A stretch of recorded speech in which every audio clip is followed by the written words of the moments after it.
Deus. Eu quero que você abra comigo, por favor, no Salmo 90, versículo 12. Salmo 90, versículo 12.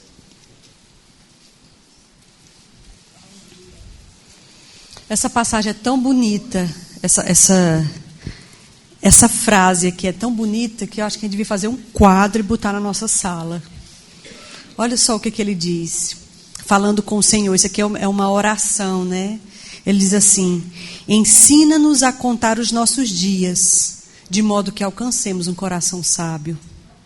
Olha que coisinha linda, né? Ele está pedindo a Deus: Senhor, nos ensina, me ensina a contar todos os meus dias, de modo que no final deles eu consiga pelo menos alcançar um coração sábio. Quando ele diz contar os seus dias, não fala literalmente de dizer essa semana tem 8, semana que vem tem mais 8, são 4 semanas no mês, então eu tenho 30 dias, 31. Ele não está falando de 1, 2, 3, 4, 5. Ele está querendo dizer, tem um aspecto sim de tempo, de cronológico, mas ele está querendo dizer, ensina-me a aproveitar o tempo que eu tenho de cada dia, para que eu possa me esforçar para obter no final disso um coração sábio. Ensina-me a não desperdiçar os meus dias. O tempo que eu tenho, cronos, segunda, quarta, sexta, 1 mês, 2, 3 anos, 5, de modo que eu alcance um coração sábio. Quanto tempo de nascido de novo eu e você temos? Cada um tem o seu tempo. Tem gente que tem o tempo da igreja de esperança. Tem gente que tem bem menos, tem gente que tem bem mais, né? Eu nem não sei. Eu me converti quando eu tinha 16. Eu tenho 41. Quantos anos aí? 25, pronto. Pronto. Em novembro eu faço 42, então está quase 26, né? Aí eu fico pensando, 26 anos. Será que eu tenho contado os meus dias de modo que eu alcance um coração sábio? Mais da metade da minha vida eu passei sendo crente. O que eu e você temos feito com os nossos dias? Será que a gente está olhando para Deus e fazendo dessa forma como o salmista diz: Senhor, me ensina a usar o meu tempo cronos, a não desperdiçá-lo, de modo que eu venha alcançar um coração sábio. Amém? A Bíblia diz que o temor do Senhor é o princípio da sabedoria. Já ouviu esse versículo lá em Provérbios? O temor do Senhor é o princípio da sabedoria. Aí em seguida o versículo diz assim: os loucos desprezam a sabedoria e o entendimento. Se o temor do Senhor é a sabedoria, esses loucos que desprezam a sabedoria é porque estão desprezando o temor. Estão comigo? Amém. O temor do Senhor é princípio da sabedoria. Os loucos desprezam esse princípio. Que princípio? O temor. Temor não é medo. Temor não é ficar debaixo daquela potente mão de Deus, porque qualquer hora ele vai me esmagar. Se eu fizer uma coisa errada, ele vai me machucar, ele vai me bater, vai me mandar ajoelhar no milho, no feijão. Ele não é como seu pai ou sua mãe. Não é assim que funcionam as coisas, amém? Mas o temor do Senhor fala de respeito, fala de quebrantamento, fala de saber descer para Ele, de saber respeitar o que Ele fala, de se esforçar para obedecer o que Ele diz, mesmo que você não goste, que não concorde, que seja difícil, que seja chato, que você não entenda por quê. Sabe que Deus ama gente que obedece a Ele, mesmo sem entender por quê? Ele não tem nenhum problema de explicar para a gente as coisas, não. Não tem aquele menino que diz assim, a mãe que diz assim, você precisa escovar o dente. Por quê? Porque senão os dentes vão cair. Mas por quê? Porque senão apodrece. Mas por quê? E você cansa de explicar? Ou então quando a moça está adolescente e ela é crente, e você é crente, e tem uma festa e a menina quer ir para a festa, você diz, não, você não vai. Por quê? Por que não? Como assim por que não? Por que não é resposta. Ela precisa entender por que ela não vai. Ela precisa entender que não tem nada vivo para ela lá nesse lugar, só tem coisa morta. E ela não vai andar em cemitério. Entende? Às vezes a gente não sabe explicar as coisas. E por que não cola. Deus gosta de explicar as coisas. Mas Ele também gosta de gente que obedeça mesmo sem entender o motivo. Porque quando ele disse a Abraão, sai da tua terra, do meio da tua parentela. Eu não sei se tu já parou para pensar, se a gente já parou para pensar nesse jeito que ele falou. Olha que jeito emotivo. Sai da tua terra, do meio do teu povo, que tu conhece, que tu é íntimo, que tu nasceu no meio deles. Aí vai para um lugar que eu ainda vou te dizer o que é. É bem drástico isso. Da mesma forma ele falou com ele, não sei quantos anos mais na frente, quando ele disse assim, me dá teu filho, teu único filho, a quem tu amas. Ele tem que enfatizar, é engraçado ele enfatizar quão importante era para Abraão a minha terra, a minha parentela. Eu quero que tu saia daí. Agora tu me dá o teu filho, teu único, tu não tem outro, e tu penasse para ter esse. Teu único filho, a quem tu amas. E é interessante que das duas vezes Abraão obedeceu cegamente. Ele não precisava entender o porquê. Ele fez sem entender. Se Deus falou algo mais a ele do que essas duas instruções ao longo do caminho, a gente não tá registrado. Porque quando ele subiu para levar um menino para imolar como sacrifício, ele disse ao servo, nós vamos e voltamos, então espere. Aí mais na frente a Bíblia relata que ele disse isso porque ele sabia que ele ia matar e Deus ia ressuscitar. Mas sem o menino ele não voltava. Só que Deus não chegou nem a precisar fazer isso. Não é interessante? Então o que foi que deu essa convicção a Abraão?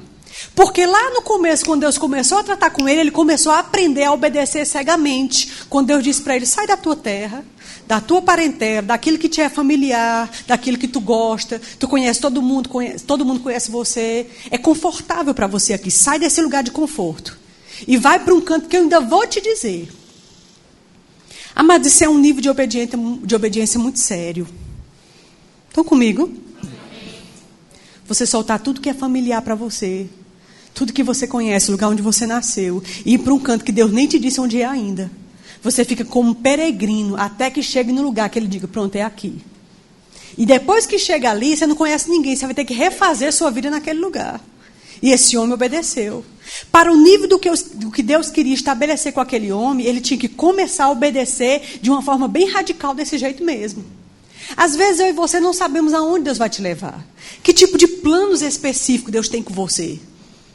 Não estou dizendo que Deus tem acepção com ninguém, mas a Bíblia diz assim, bem sei os pensamentos que eu tenho a teu respeito. E são pensamentos de paz, é para dar o fim que você deseja. Qual é o fim que a gente deseja? Quem quer ser infeliz? Ninguém. Todo mundo quer ser feliz, todo mundo quer ser realizado, todo mundo quer se dar bem na vida, todo mundo quer ser feliz aqui embaixo. Eles é para dar o fim que tu deseja, mas os planos são meus. Bem sei eu os planos que eu tenho. Para dar o fim que tu quer, mas o plano é meu. Não é interessante? E se a gente não começa a entender a obediência desde cedo, nós já paramos para pensar que toda a desgraça, amado, inferno desse planeta, se dá porque um homem comeu uma fruta? Não, é sério, é bem sério. Toda a desobediência de Adão naquele momento foi apenas, e me desculpe o apenas, ele está dentro de uma aspa bem grande, foi apenas porque ele tomou uma fruta e comeu. Por quê? Porque Deus disse, não coma dela.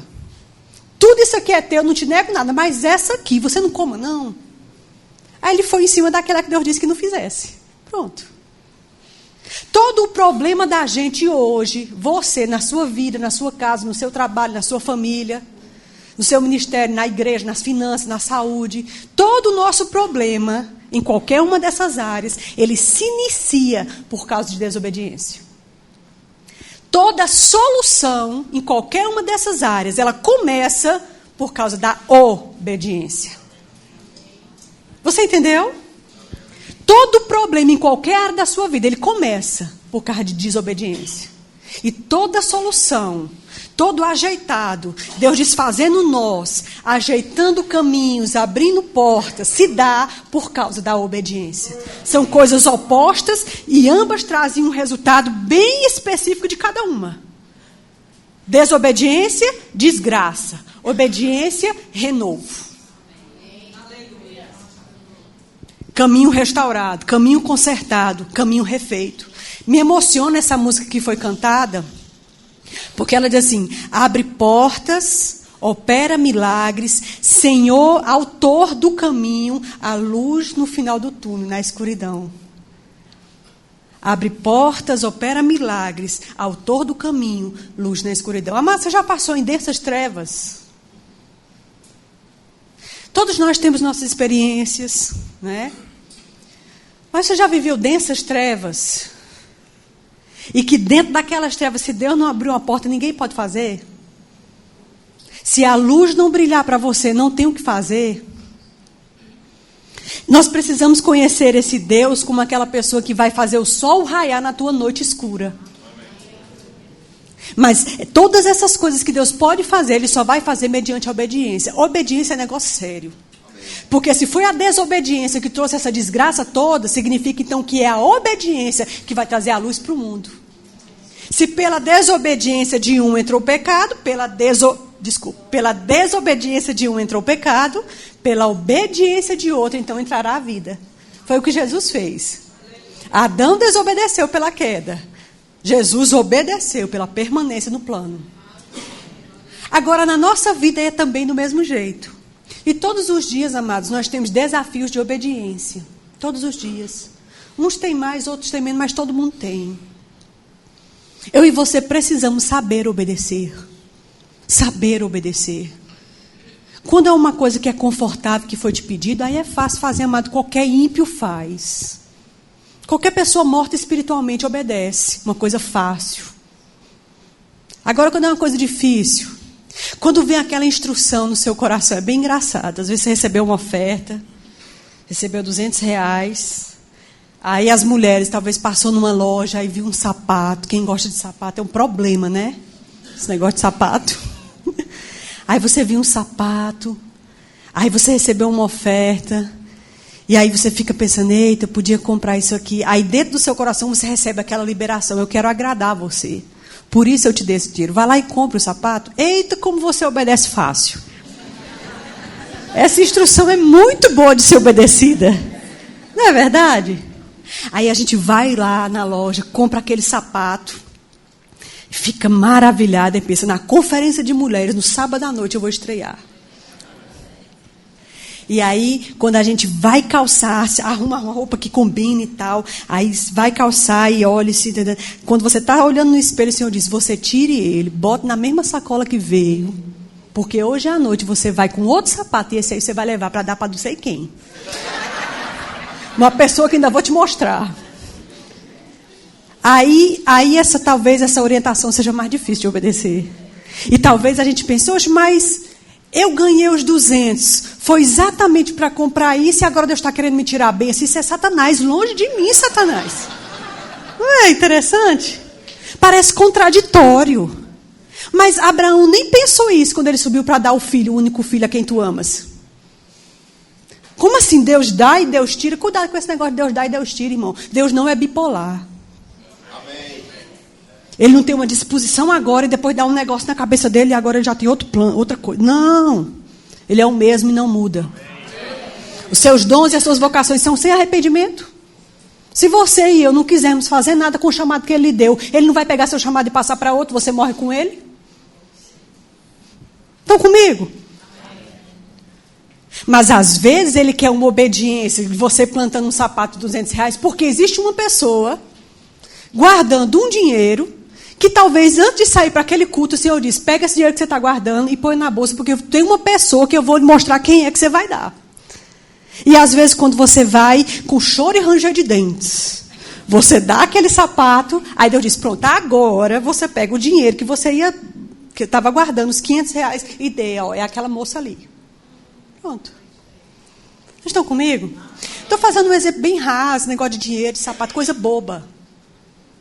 Para a gente aprender, só para a gente entender que há coisas maiores na vida. E se a gente não aprende a ser treinado para obediência pequena, não vamos conseguir nas maiores. Amém. Amado, tudo que Deus pede de nós, toda instrução que Deus dá é para te abençoar. Amém. Nunca é para reter nada. Isso. Nunca é para tirar nada de você. Amém. Nunca. Às vezes tem gente que prefere dar uma oferta gorda do que chegar diante do marido e pedir perdão pelo que falou. Voltar lá na esposa e pedir desculpa de como agiu naquele dia, naquela hora. Você prefere tirar R$1.000 do bolso, mas não quer voltar para a mulher e pedir desculpa. Porque parece que dói mais. Mas é obediência do mesmo jeito. Estão comigo? Amém. Às vezes a gente se recusa a obedecer quando uma pessoa está machucando você, você sabe que aquilo não devia ser feito, sabe que aquilo está injusto e você tem vontade de revidar, e aí você obedece e engole. E aí faz um almoço e chama a pessoa para comer na sua mesa. E amontoa brasas vivas sobre sua cabeça. Vocês estão comigo? Porque o amor constrange. É o amor que constrói todas as coisas. Na sua força você não vai poder fazer nada. Quando a justiça do homem opera, ela retrai a de Deus.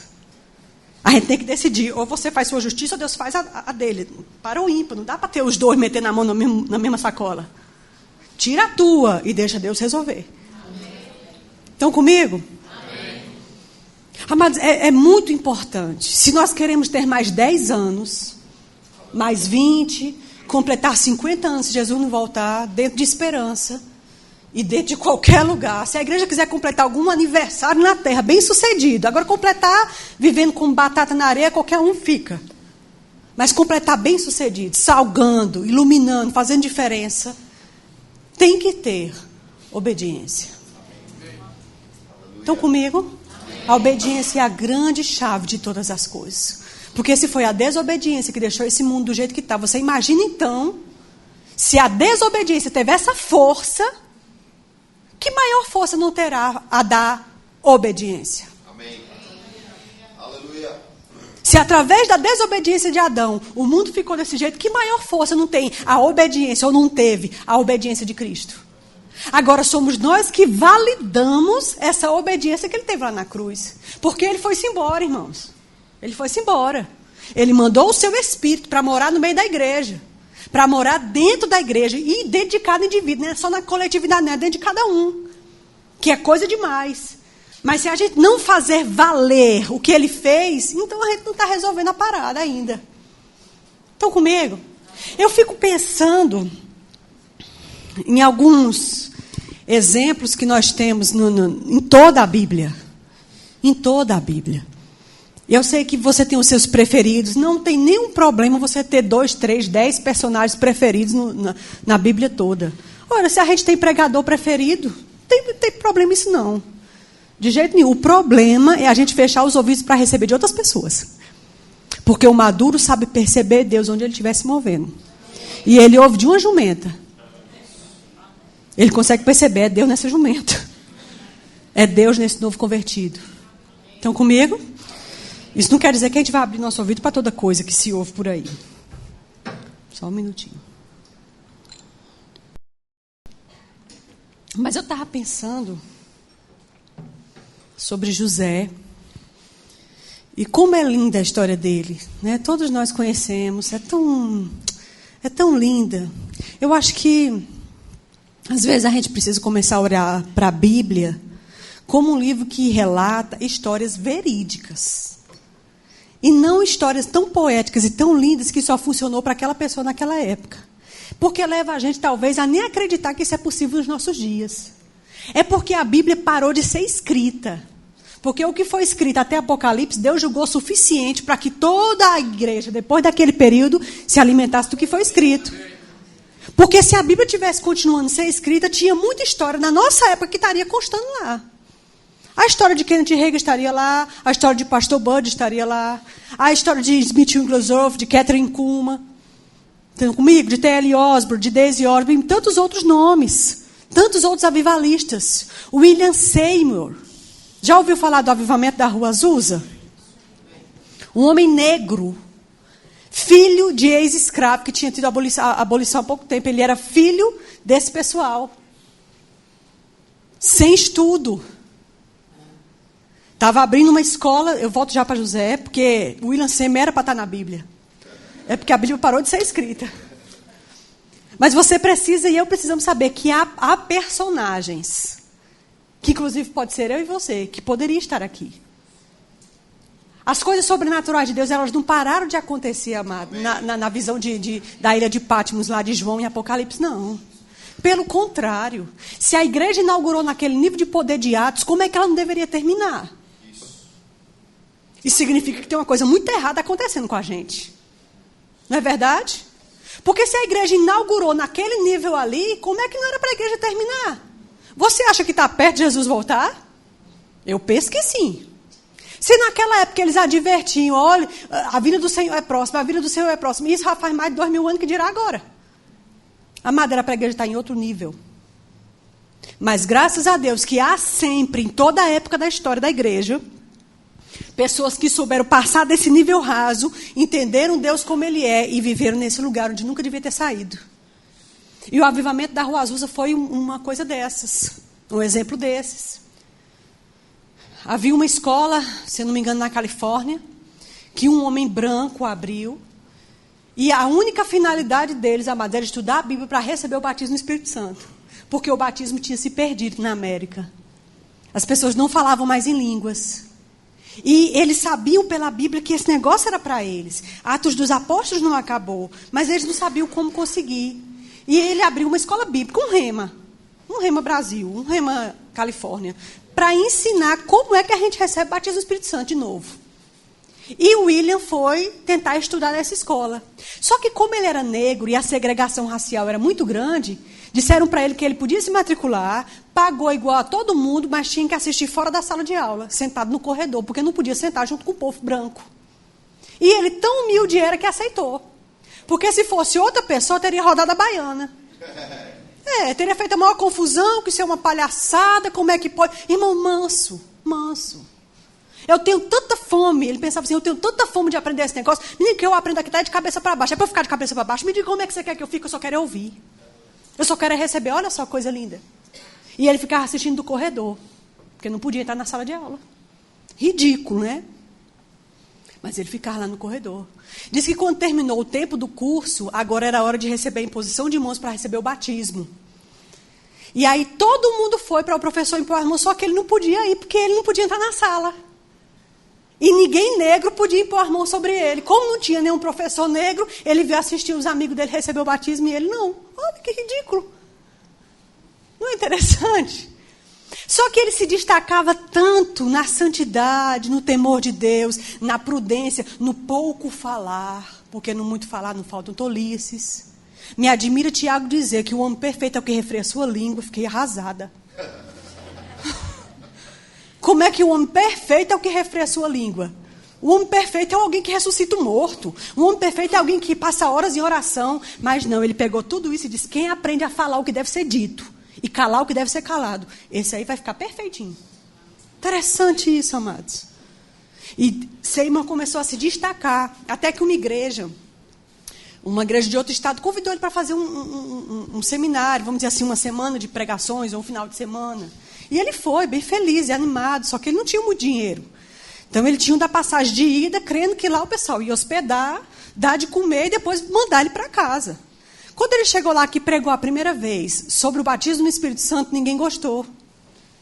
Ninguém, assim, os líderes ficaram com cuidado. Olha, esse homem está trazendo uma coisa nova. Como ninguém falava em línguas na América, aquilo era esquisito. Então, os pastores se reuniram e dispensaram ele. Desfizeram o acerto do homem vir pregar lá aqueles dias. E disseram que ele estava dispensado e nem deram o dinheiro da passagem de volta para ele ir para casa. E ele ficou na cidade, sem ter onde ficar. Só que dentro daquele meio, naquela igreja onde ele pregou, haviam pessoas que estavam desejosas exatamente daquele tipo de palavra. Aí um homem procurou ele em secreto por detrás e disse, meu irmão, o que você falou é de Deus, eu não vejo a hora de ter esse espírito. Você pode se hospedar na minha casa. Aí levou Seymour para a casa dele, um homem branco. Levou ele para a casa dele e ele começou umas reuniõezinhas caseiras com ele, a esposa dele, os filhos, um vizinho. Só que aí o que ele ensinava, amada, era tão maravilhoso sem o batismo do Espírito Santo, porque Seymour não recebeu ainda. Só pela fome, pela sede da palavra. Quem esteve próximo deixou registrado que Seymour orava 7 horas por dia, 5 horas por dia. Diz que Seymour era tão humilde, tão simples, que quando ele passava perto de você, você ficava constrangido. Mas não escreveu nenhum livro, pelo menos não que eu saiba. Às vezes passa batido na história. Não é interessante? E aí, quando ele começou essas reuniões, aí ele se lembrou de uma amiga que tinha recebido o batismo naquele dia. E que não fazia questão de vir até ele. Aí escreveu uma carta, disse, fulana, você pode vir até nós? Eu estou com uma reuniãozinha aqui na casa de um irmão, disse, posso. Aí ela veio. Quando ela veio, essa mulher era tão afogueada, porque ela sim foi batizada, que no primeiro culto onde ela estava, o dono da casa recebeu o batismo. E Seymour ainda não. E aí, quando aquele homem disparou orando em línguas, aí todo mundo ficou comovido. Disse, nossa, então o Espírito voltou, o Espírito está entre nós. E aí todo mundo ficou afogueado. E aí no outro dia tinha mais gente. E no outro dia tinha mais gente. Aí não cabia mais dentro da casa, eles foram para a sacada. Só que as casinhas de madeira, com uma sacada suspensa, em cima de umas estacazinhas, teve um dia, amado, que eles estavam tão cheios do Espírito e gritavam tanto. O vizinho disse que eles passaram 3 noites e 3 dias, cantando e gritando e orando, e aquela agonia. Disse que despencou. A área da mulher despencou, foi para o chão, desabou. Ninguém se machucou, ninguém se cortou, ninguém se feriu. Foi aí que eles viram a necessidade de procurar um lugar para ficar. Porque ninguém queria deixar de frequentar a reunião e na casa do irmão não tinha mais. Aí eles saíram procurando e acharam um lugar na Rua Azusa, que era um galpão de esquina, onde antes era um estábulo, depois estava sendo guardado cereal, já tinha pegado fogo, era um lugar bem abandonado. E eles foram para lá, restauraram e começaram. Diz que antes deles irem para lá, em uma das reuniões, uma mulher foi cheia do Espírito, começou a dançar, profetizar, falar em línguas, sentou num piano sem nunca ter aprendido nada de música, ter tido aula nenhuma, e começou de olho fechado a tocar o piano e cantar lindamente. Todo mundo dizia, é um anjo nessa mulher. Nunca tocou. Depois daquele dia também ela nunca tocou mais. Salvo se ela tivesse cheia do Espírito Santo. Fora disso, ela não sabia nem para onde ia as notas do piano.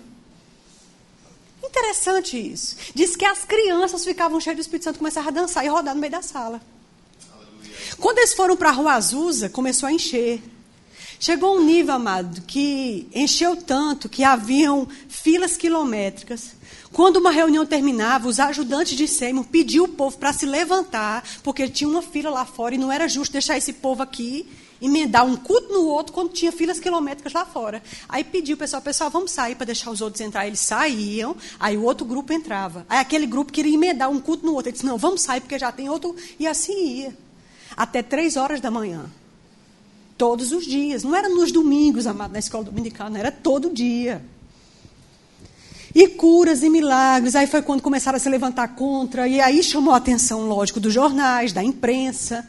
Pessoas iam para lá para bisbilhotar, para saber como era esse negócio. Porque o povo caía no espírito e ficava estribuchando no chão, parecendo bêbado, que é exatamente o que aconteceu lá em Atos dos Apóstolos. Quando eles olharam para o povo e disseram, menino, isso aí está todo bêbado. Não está vendo que isso aí está todo bêbado? Pedro teve que se levantar e disse, minha gente, isso aqui não é embriaguez, não. Se não é ainda a hora 9ª, a hora 6ª, a hora 3ª, começo da manhã. Ele disse, não, de jeito nenhum. Isso aqui é o que foi escrito lá em Joel. Aí agora nós estamos na Rua Azusa, no começo do século passado, com um homem negro, iniciando um trabalho que chamou a atenção de todos os Estados Unidos. E alguns repórteres iam para lá para poder tirar foto, investigar e escrever, e eles eram cheios do Espírito Santo também. E as pessoas iam falar mal e depois se convertia. E era um problema. E aquilo chamou muita atenção.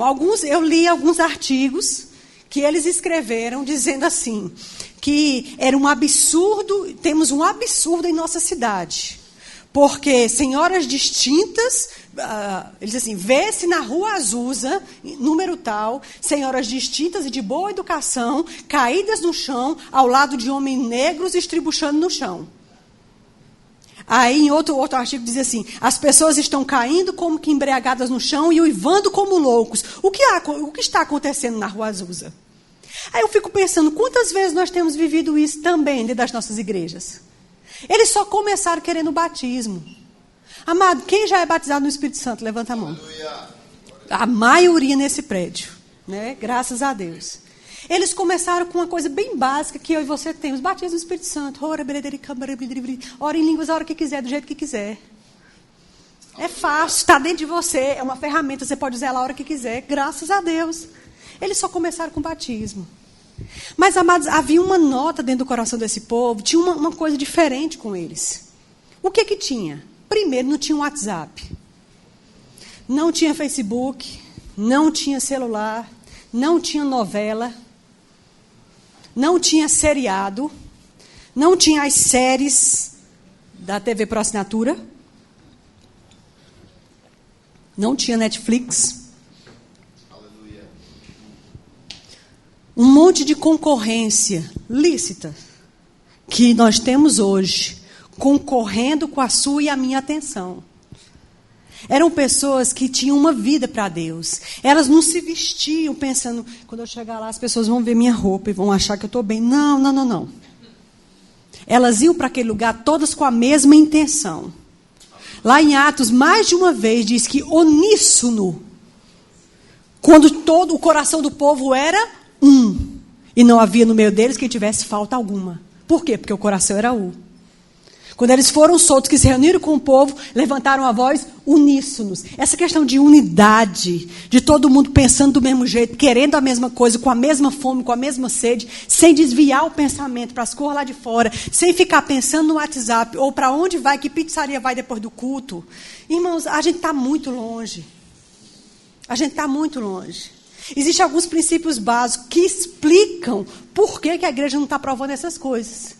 E muito mais nós que acreditamos em cada uma dessas coisas. Nós sabemos que tudo é bíblico, nós queremos, nós desejamos. Por que essas coisas não acontecem no nosso meio? Há algo que precisa ser corrigido, amado, e é em todos nós. Entenda, não estou falando, não, mas os ministros estão fora dessa lista. Nada, pelo contrário, era para a gente estar agindo nessas coisas todo dia. Deve começar pela gente, porque desce pela cabeça, escorre pela barba, e depois vai para as vestes. Era para nós, amado. Aleluia. Tem uma coisa que a gente precisa resolver. Somos muito bons nisso, muito bons naquilo, graças a Deus é para a gente ser, mas falta muita coisa para nós. E eu digo mais, às vezes até a correria da vida, do dia a dia da igreja, do dia a dia do ministério, da vida ministerial, suga tanto você, que quando você deita para dormir, diz, não, eu vou orar. Acabou, só amanhã. E amanhã é do mesmo jeito, e amanhã é do mesmo jeito. Tem coisas que a gente vai receber pelos estudos, pelas leituras, pelos livros, pelas escolas. Mas tem outras coisas de Deus que a gente só vai receber pela comunhão. Pelo tempo gasto de qualidade. Por ouvir diretamente da boca dele. São duas coisas distintas. Conhecimento, poder, força para viver a vida cristã vem das duas formas. Mas pare para pensar comigo. É possível um cristão nascer no meio de uma aldeia indígena, tribal, lá na África, não ter acesso a uma página disso aqui. Não ter acesso a um áudio de pregação de ninguém. Nasceu de novo porque passou um missionário por lá, conseguiu falar com ele, foi embora, ele nasceu de novo sozinho no quarto dele, e agora? E agora ele não tem isso aqui, ele só tem esse lado aqui. Esse lado aqui, de ouvir direto de Deus, de conversar com Deus, vai ser suficiente para ele viver tudo isso aqui. Porque toda a palavra pode ser dada a ele só pela comunhão. Ele pode ser batizado no Espírito Santo e cheio do Espírito só pela comunhão. Sem nem saber o que está acontecendo. Que língua é essa que eu estou falando? Vocês estão comigo? Eu falei no começo que Paulo não andou com Jesus. Paulo não estava, por exemplo, naquela última ceia que Jesus ceiou com os discípulos antes de ser preso, quando ele falou do Espírito Santo, quando ele vier, vai ensinar todas as coisas. Ele deu um monte de instrução. Quando o traidor lá, Judas, saiu para trair, ele não estava naquele dia. Mas quando eu e você vamos fazer a ceia, é em Coríntios 11 que a gente abre o relato de Paulo, que não estava lá. Como é que esse homem não estava lá e hoje é o que norteia nossas ceias? Porque eu recebi do Senhor o que também vos tenho dito, que na noite que foi traído o Senhor Jesus, tomando o pão, disse. Como é que ele disse isso? Recebi do Senhor. Irmãos, a Bíblia não consta que ele andava com Pedro. A Bíblia não consta que ele andava com João. Toda vez que você lê os companheiros de Pedro, é Timóteo, é Apolo, é não sei quem, nomes que não fazem parte dos 12. Estão comigo? Ele teve contato com eles, passou breve tempo, mas não eram os companheiros de viagem, não eram as pessoas que Paulo doutrinava. Eles estavam fazendo uma outra obra. Paulo ele foi chamado para os judeus, para os gentios. Vocês estão comigo? É interessante porque ninguém poderia ter contado para ele. Paulo, na noite que Jesus foi traído, foi assim, rapaz, foi bem legal. Porque a gente estava tudo do lado dele. Aí João perguntou, Senhor, quem é a pessoa? Eu disse, João, aquele que molhar comigo o pão vai ser a pessoa. Não, ele não estava lá. Ninguém passou esse detalhe para ele. Ele recebeu do Senhor. É possível receber do Senhor detalhes sem nunca ter lido. Eu não quero, óbvio, né, gente? Eu não sou louca de desprezar a leitura, tempo de estudo, lógico. O que eu quero dizer para você é que esse aqui, sem esse aqui, não vai ter força. Esse aqui é tão sério e tão forte que se por algum motivo uma pessoa lá na África não teve a oportunidade de ter esse daqui, ela vai receber tudo isso aqui só por esse daqui. De tão sério que é esse daqui. Estão comigo? Amém. Porque na nova aliança, as cartas de Paulo, as histórias de Jesus, eles só tinham o Velho Testamento relatado. Eles não tinham essa Bíblia que nós temos hoje. E esse pessoal conseguiu fazer proezas. Eu preciso que eu e você entenda que não há nada que substitui a comunhão. Não há nada que substitui trocar algumas palavras sinceras com Deus no dia. Reconhecer que você só está respirando por causa dele. Que ele é que te dá força. Isso sim, amado, é aprender a contar os nossos dias de modo que alcancemos um coração sábio. Aleluia. Estão comigo? Aleluia. Eu vou começar a terminar. Eu ia começar a falar de José, né? O bichinho deixei esperando. Mas também esqueceram ele na prisão 2 anos e ele ficou lá esperando, né? É como aquele homem, aquele menino, aquele rapaz, porque homem ele se tornou quando ele reencontrou os irmãos dele. Quando ele reencontrou os irmãos, aquele lance, né, que eles tiveram fome na terra deles, aí vieram, aí ele reconheceu os irmãos, fez aquela tramóia todinha. Pronto, ali ele já era um homem adulto. Mas toda a história de José que a gente lê até aquele momento, se tratava de um rapaz. De um menino jovem. Que quando foi lançado no buraco, devia ter uns 16, 17. Quando chegou na casa de Potifar, devia ter a cidade. Vocês estão comigo? Menino novo. Que sofreu muito. Quando ele chegou na casa de Potifar, que aquela mulher começou a dar em cima dele, era uma mulher, deve ser bonita, experiente, cheirosa, bem cuidada, tomava banho de leite e mel, cheia de curvas. Ele era um menino que perdeu a mãe, perdeu os irmãos, cheio de mágoa, abandonado, arrasado, chateado, solitário. Na alma dele, ele poderia dizer, eu tenho todo o direito de ter uma quedazinha, porque fui abandonado. Então, vou ficar aqui bem rapidinho, porque Deus virou o rosto para mim. Às vezes a gente quer usar as nossas desventuras como um escudo para poder errar. E tão carente aquele menino estava que ele poderia ter dado uma fugidinha com a mulher, mas ele tinha um negócio dentro dele, que talvez é o que falta na gente, que dizia assim, longe de mim pecar contra o meu Senhor, e ainda mais contra Potifar. Ele tinha uma consciência para com Deus e uma consciência para com o seu chefe, o seu patrão. Que coisa linda! Se não fosse por causa de um, seria por causa de outro. Mas ele considerava os dois. Olha que coisa linda, decência, caráter. Irmão, era só um sexozinho. Com a mulher que estava insistindo, se jogando em cima dele, tirando a roupa dele. Ele fugiu, a roupa dele ficou na mão da mulher. Podia ser só uma pegadinha e tal. Fez nada. Saiu correndo louco, deixou a roupa na mão da mulher. Aí vai a mulher, ficou frustrada, porque o rapaz fugiu dela. Como é que esse menino conseguiu fugir de mim, que sou tão poderosa? E aí ele disse, olha, ele tentou fazer coisa comigo, está aqui a roupa do menino. Ó. Vai, prende esse menino, porque não aguento mais.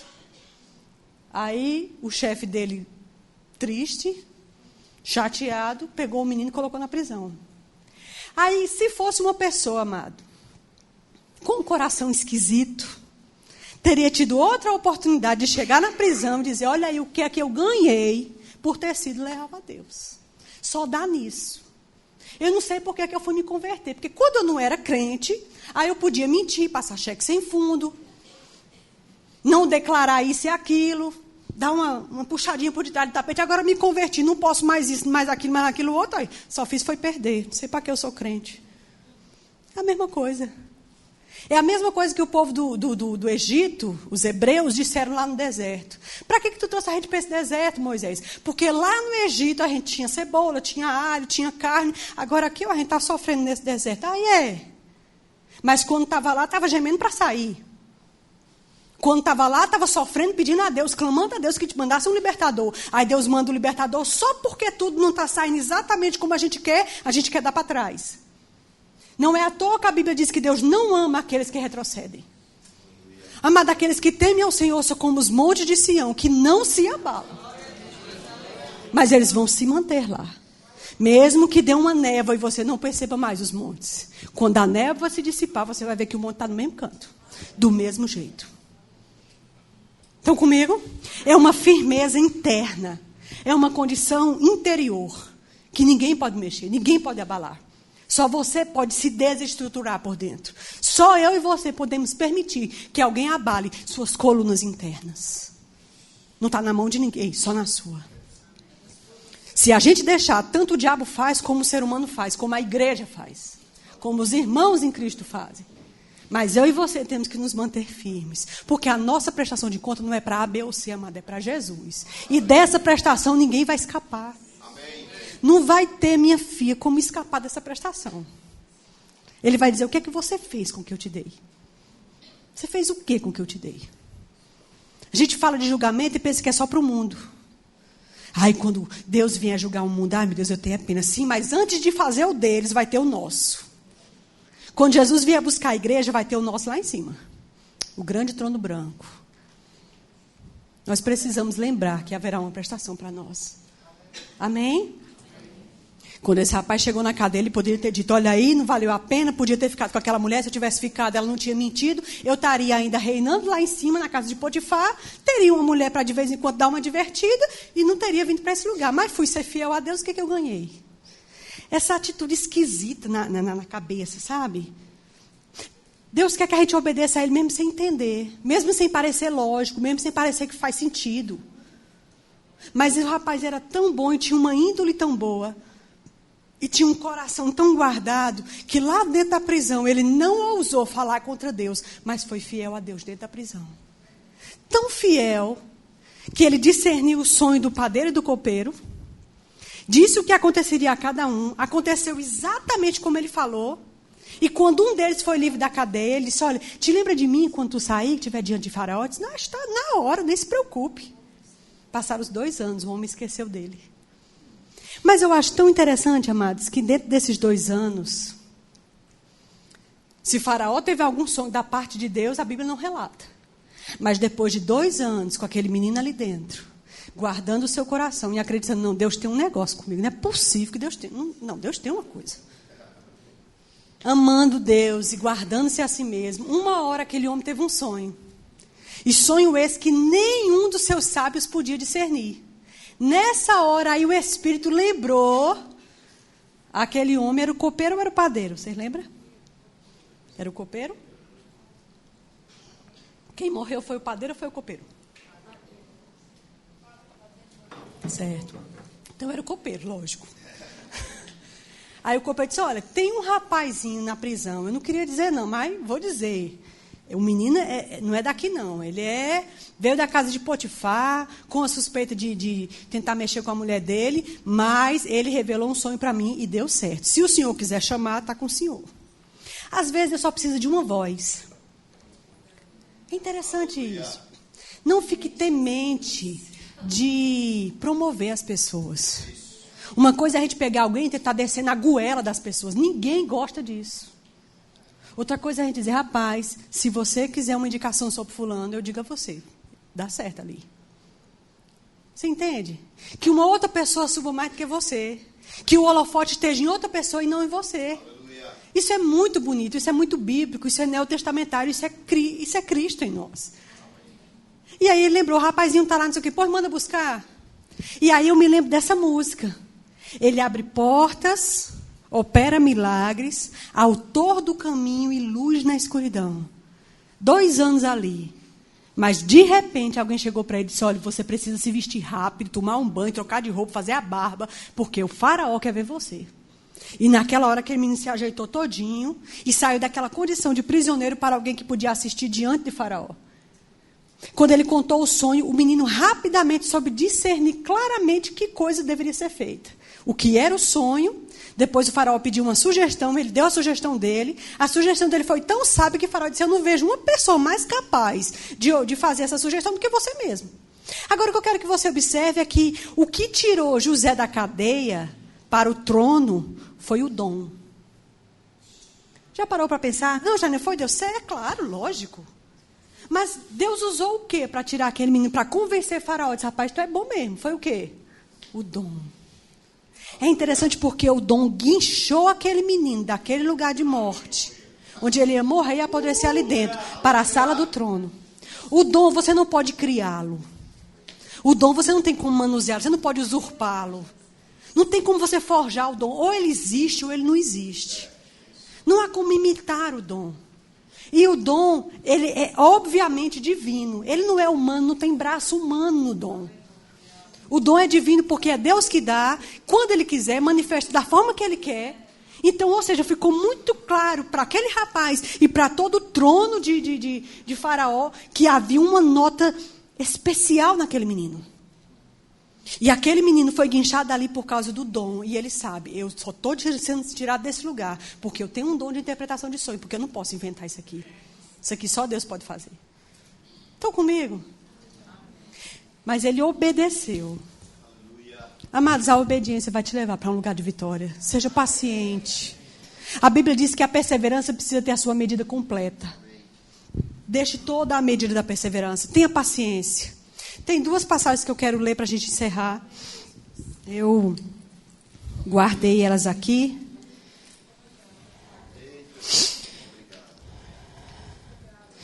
Essa aqui é Jesus falando, está em Lucas. Capítulo 6.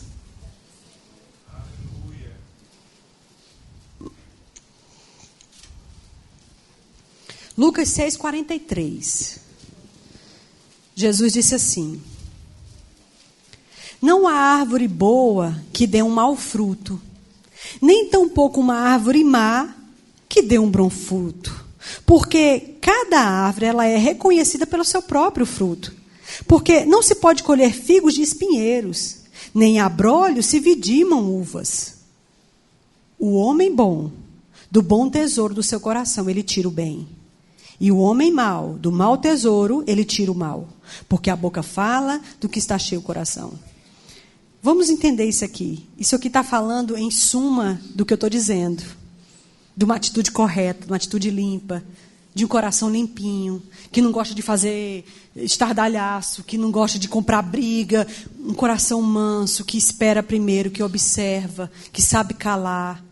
Ele diz assim, uma árvore, ela dá de acordo com o seu fruto. Você não pode colher figo de um espinheiro. Você não pode colher uva de uma outra árvore. Aí ele está dizendo, do mesmo jeito que cada árvore vai dar de acordo com o seu fruto, assim também um homem que tem um coração bom, só é isso que ele pode tirar de dentro dele para dar. Mas um homem que tem um ser humano, que tem uma nota ruim, por mais que ele se esforce, é só isso que ele pode tirar de dentro dele para dar. Interessante isso. Estão comigo? Vocês lembram daquela mulher cirofenícia? Quando Jesus estava andando e a mulher disse, Senhor, me ajuda, minha filha está endemoniada, eu estou sofrendo muito. Ele disse assim, olha, não se pode tirar dos filhos e dá-lo aos cachorrinhos. Uma pessoa não, vamos dizer assim, se fosse eu, talvez, ia dizer, é o quê? Você está me chamando de cadela? De cachorrinho? Não posso tirar dos filhos e dar para o cachorrinho. Como assim? Você está querendo... olha, pois nunca mais eu piso na sua igreja. E outra coisa, eu não só piso na sua igreja, como também eu vou dizer a toda a cidade, não vale não, porque me chamou de cadela. Esse homem não é um homem de Deus. Isso aí não é... Está vendo que se fosse de Deus, eu não ia dizer uma coisa dessa. Me humilhou, me senti arrasada, fui pedir ajuda do homem, ele me chamou. Aí começa a fazer aquele alarido, contamina ela mesma e contamina os outros. Porque Jesus disse assim, o que contamina o homem não é o que entra dentro dele, mas é o que sai dele.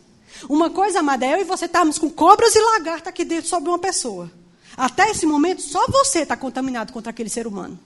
Quando eu começo a conversar com outras pessoas, aí agora eu estou contaminando os outros sobre aquele. É possível que talvez a gente vá precisar morder nossa língua em algum momento.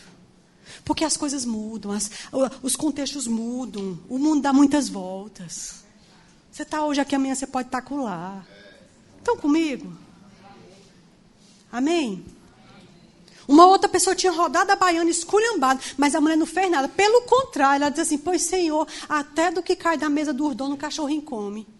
Aí Jesus olhou para ela e disse, pois só por causa disso, agora tu pode ir embora que tua filha está curada. Porque você teve uma atitude tão boa e uma índole tão correta. E soube lidar com essa situação.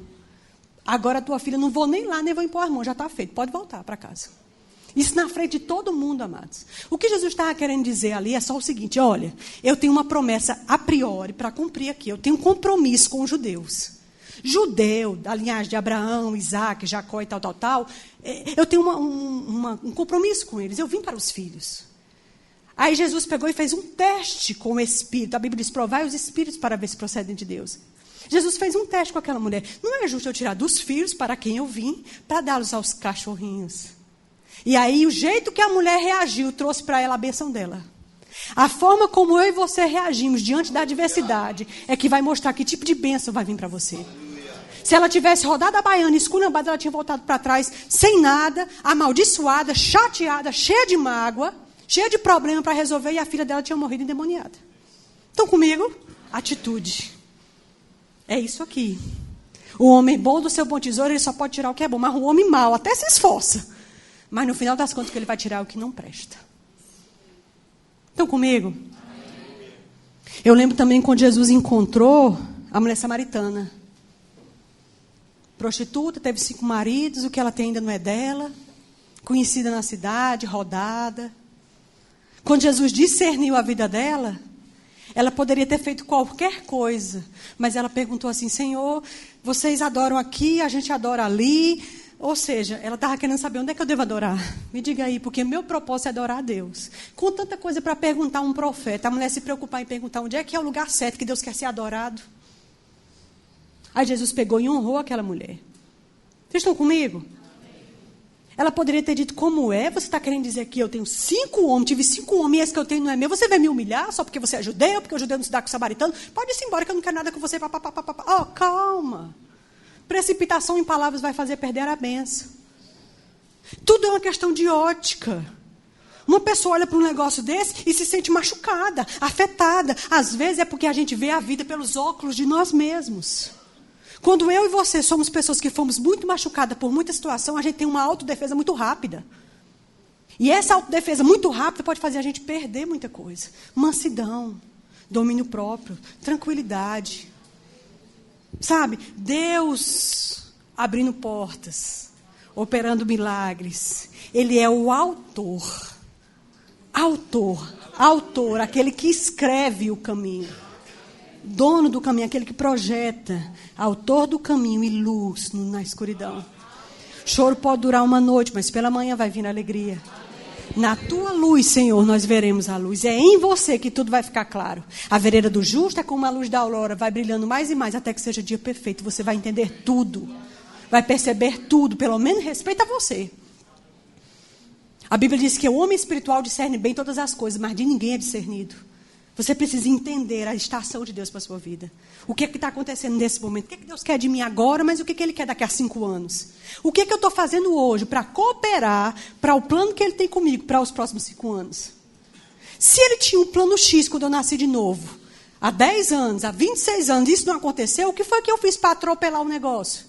Para atrasar, para retardar, para quase paralisar, para quase matar o que Ele tinha para mim? Reconheça a sua parcela de erro. E aí fica mais fácil de resolver. Do que ficar dizendo, foi isso, foi por isso, foi fulano, foi ciclano. Não, amado, a gente errou. A gente deveria estar melhor. Amém? A gente é livre para buscar a Deus. Ninguém vai impedir você de buscar a Deus.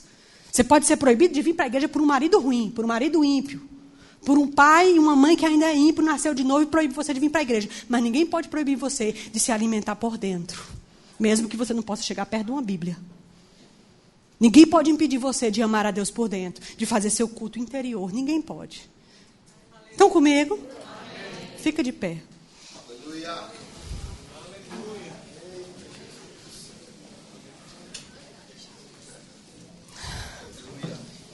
Bota a mão sobre o seu coração. Nessa noite de aniversário, eu acho que é também noite de reflexão. Noite de olhar nos espelhos que Deus coloca diante de nós. Feche os seus olhos e repita comigo. Senhor, o coração sábio que você espera que eu alcance.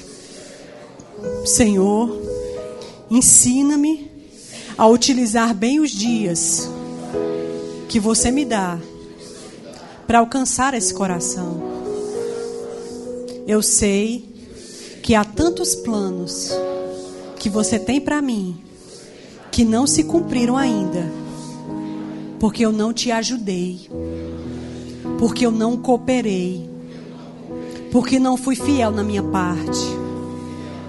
Você não tem culpa nenhuma. A culpa é toda minha.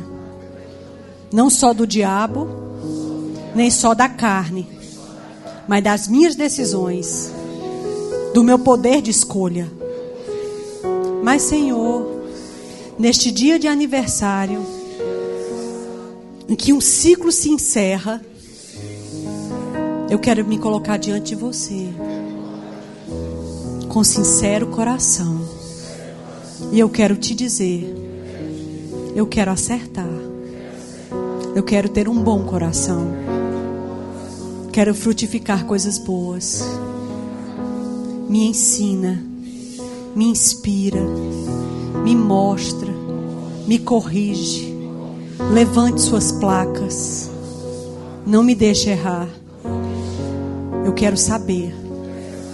E eu me determino a fazer da minha vida, nos próximos 10 anos, muito melhor do que os 10 últimos. No nome de Jesus. Amém? No nome de Jesus. Eu me lembrei de Paulo quando ele disse assim: quando eu era menino, eu falava como menino, sentia como menino, pensava como menino. Porque o que você pensa, você sente e você fala. Aí ele disse assim: mas quando eu passei a ser homem, eu desisti das coisas próprias de menino. Em outra passagem, em outra versão diz: eu abandonei as coisas próprias de menino. Foi uma decisão de Paulo. Se eu e você temos sido exortados e corrigidos por Deus e por pessoas sobre uma mesma coisa faz meses ou anos seguidos, isso não vem do nada. Isso pode ser uma pedra de tropeço na sua vida. Desista desse negócio e solta isso. Às vezes Deus está te corrigindo no teu coração desde que tu nasceu de novo. Pare de conversar demais. Pare de conversar sobre a vida das pessoas. Pare de falar mal de todo o erro que você vê. Para de ser crítica. Para de ser crítico. E você não corrige isso. A Bíblia diz que na medida que você medir os outros, também medirão você. Numa medida recalcada, sacudida e transbordante, generosamente vos darão do que você tem dado aos outros. Se arrependa e jogue isso fora da sua vida. Porque senão isso vai voltar para você numa medida bem maior do que a que você deu. E esse é só um exemplo. Deus pode estar nos corrigindo de várias coisas há anos. E a gente está trazendo esse negócio na mochila e não solta de jeito nenhum. A gente precisa desistir das coisas de menino. Soltar as coisas de menino. Para que a gente possa se tornar maduro. Se tornar homem ou mulher maduro. Amém?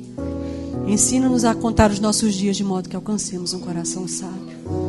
Aleluia. Amém? Eu quero orar por vocês. Senhor, eu abençoo a igreja de esperança. Eu abençoo essa igreja, eu abençoo essa família pastoral, Marcos, Tatiana, os 2 filhos, netos. Eu abençoo, Senhor, a casa deste homem, o celeiro desse homem, a saúde dessa família, a saúde física, emocional. Eu abençoo o coração dessa família pastoral, porque de acordo com esse coração, todo o resto da igreja gira em torno. Nós abençoamos essa família em nome de Jesus. Que o óleo desça por essa cabeça, escorra pela barba e vá até as vestes. Que toque a igreja de esperança de todas as formas. Eu abençoo as mulheres de esperança em nome de Jesus. As mulheres deste verbo da vida. De todas as idades, solteiras, casadas, viúvas, divorciadas, jovens, idosas. Senhor, ajuda essas mulheres. Jesus, quando andou aqui, foi tão cuidadoso com as mulheres, tão generoso, tão gentil. Ele animou, levantou, perdoou, empurrou para frente, projetou as mulheres, que essas mulheres possam ser mulheres melhores na sua vida, na sua casa, para filhos, para pais, para marido, para a profissão, para o futuro, para a chamada. Eu abençoo os homens de esperança. Que sejam homens cheios de sabedoria, de graça, de visão. Que sejam homens que saibam ceder, se curvar, se dobrar. Que sejam homens que saibam descer. A Bíblia diz: sujeitai-vos diante da potente mão de Deus, para que a seu tempo Ele mesmo vos exalte. É se humilhando que a gente sobe, é descendo que iremos mais alto. Essa é a fórmula. Nesse caminho haverá tudo o que precisamos. O amor é o vínculo da perfeição. De fato que a fé opera pelo amor. Sem amor nada seremos, senão como símbolo que retine, como um instrumento que não tem som. Se entregarmos todos os nossos bens e nosso corpo para ser queimado, de nada adiantaria. Se conhecêssemos todos o mistério e toda a ciência e operássemos os 5 dons ministeriais, se não tiver amor, nada seria. E ainda que falássemos todas as línguas de homem, de anjo, e tivéssemos o dom de comunicar, sem amor nada seria. Ensina-nos, Senhor, a contar os nossos dias de modo que alcancemos um coração sábio.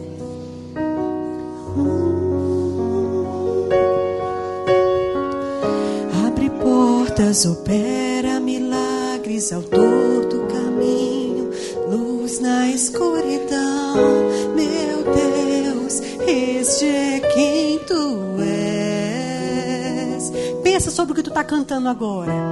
Abre portas, opera milagres, autor do caminho, luz na escuridão. Meu Deus, este é quem tu és. Abre portas, opera milagres, autor do caminho, luz na escuridão. Meu Deus, este é quem tu... É Deus que faz essas coisas, não é homem nenhum. Abre portas, opera milagres, autor do caminho, luz na escuridão. Meu Deus, este é quem você é. Só mais essa vez. O que ele faz?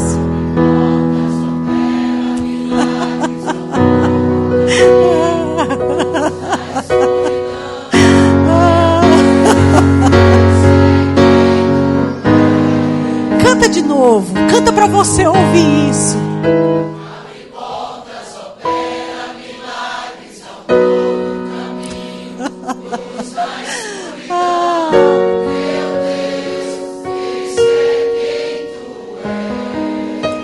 Este que Deus é. É aquele que abre portas. O que o seu braço não pode fazer, amado, se Deus não fizer. Em vão vigia o sentinela. Oh, requesombra nas teve que leberechembra mas Deus teve candreba si calaminiri chandra bababas. Oh, chico sumo vrande bargas tiridiriris. Oh, rababala de vladriam rababas.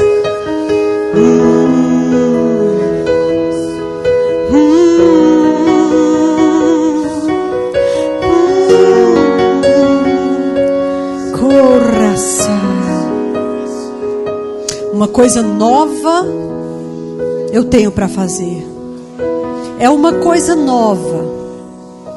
Coisa nova fala de algo que não foi provado ainda, que não foi vivido, que não foi conhecido, que não foi experimentado. É uma coisa nova. Quando um ciclo se encerra, um outro ciclo começa. Quando uma estação vira, não há como segurar a estação. Uma coisa nova. É uma coisa nova que está para acontecer. Todos aqueles que estiverem ligados espiritualmente, em uníssono, pensando a mesma coisa, querendo a mesma coisa, anelando pelo cerne da vontade de Deus neste lugar, todos estes provarão essas coisas novas. Quem não estiver nesta concordância, mas estiver disperso de um lado e do outro da estrada, não provarão essas coisas. E quando isso acontecer, não se questione: por que não eu? Por que não comigo? Por que com ele, com ela, mas não comigo? Nunca estará a culpa em Deus. Avalie-se o homem a si mesmo e não precisará ser julgado. Porque a coisa nova que tenho para fazer vai tocar a vida de todos que estiverem uníssonos no mesmo coração, desejando a vontade plena estabelecida de Deus neste lugar, nesta cidade, nos ímpios que estão lá fora, nas crianças que sofrem lá fora. Obrigada, Marcos. Você é uma bênção, sua casa é uma bênção. Amém? E na vida ministerial há muita solidão. E há muitos preços pagos em particular. Que a gente paga, mas ninguém está sabendo. E nem é para saber mesmo, não. Porque a quem interessa saber, numa folha não cai do ar, que ele não veja. Isso faz parte da vida ministerial e do forjar do caráter. Jesus foi aperfeiçoado no que sofreu. Há uma bênção no sofrimento bíblico por causa da nossa consciência para com Deus. Não o sofrimento da carne, mas aquele que é por causa da consciência para com Deus. Isso amutuou brasas vivas na nossa cabeça. Há caminhos de veredas pacíficas que Deus tem para você e sua casa. Tempos de renovo, de refrigério, de muita sabedoria, de muita visão, percebendo detalhes. Um coração apaziguado, comida na boca, comida na mesa, sobrenaturais na sua casa, seus netos, filhos dos filhos, que honra! Os filhos dos filhos. Talvez eu nem tenha tempo de viver isso, não sei, mas que honra os filhos dos filhos. Às vezes Satanás quer baldear a água, mas muito maior é o que está em nós do que o que está no mundo. E no final tudo vira testemunho, tudo vira as placas de Deus levantadas diante do povo. Fica feliz sobre isso, guarda esse teu jardim, não na tua força, mas na tua fé, na tua confissão, em paz. Tem muita coisa boa para você colher. Tem coisas boas para tu colher do teu filho homem. Uma é a honra da filha mulher, mas outra é a coisa do filho, a honra do filho homem. Vai ser bem interessante. Vai ser bem interessante. Amém. Deus abençoe.